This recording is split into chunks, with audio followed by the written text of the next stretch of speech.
On today's experiment, we're going to study proteins. We have two parts. We are going to isolate casein, a protein in milk, and then we're going to also do several different assays to test solutions of both amino acids and proteins, and we're going to interpret our results. So first, with the milk, we're going to take 2 grams of milk and we put them in a flask in a warm water bath of 40 degrees. Warming them gets the proteins to start to open up and start to denature, but then we add 5 drops of glacial acetic acid.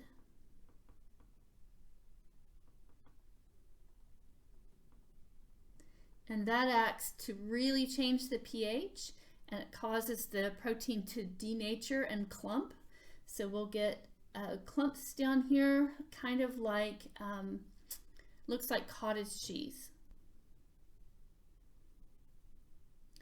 Then we will strain that out. We put cheesecloth onto our flask, and this down here is our casein, our solid, in a waste beaker.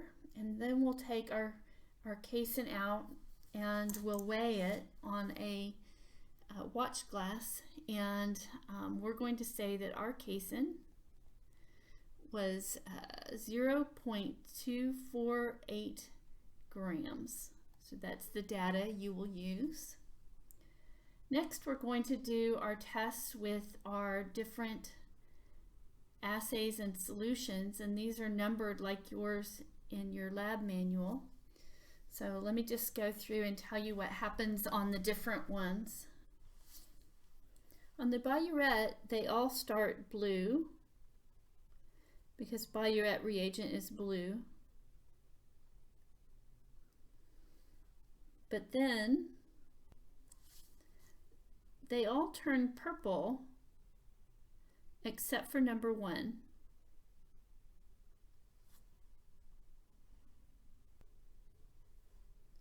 On the ninhydrin, they all start colorless, and number 1 will turn purple. And the others do different things. They sometimes you get a little bit of purple, but let's just say that on number 4 we get kind of a little bit of purple forming on that one. Especially number 4 has your casein in it. Sometimes that little clump will turn purple, so we'll call it like a slight color change.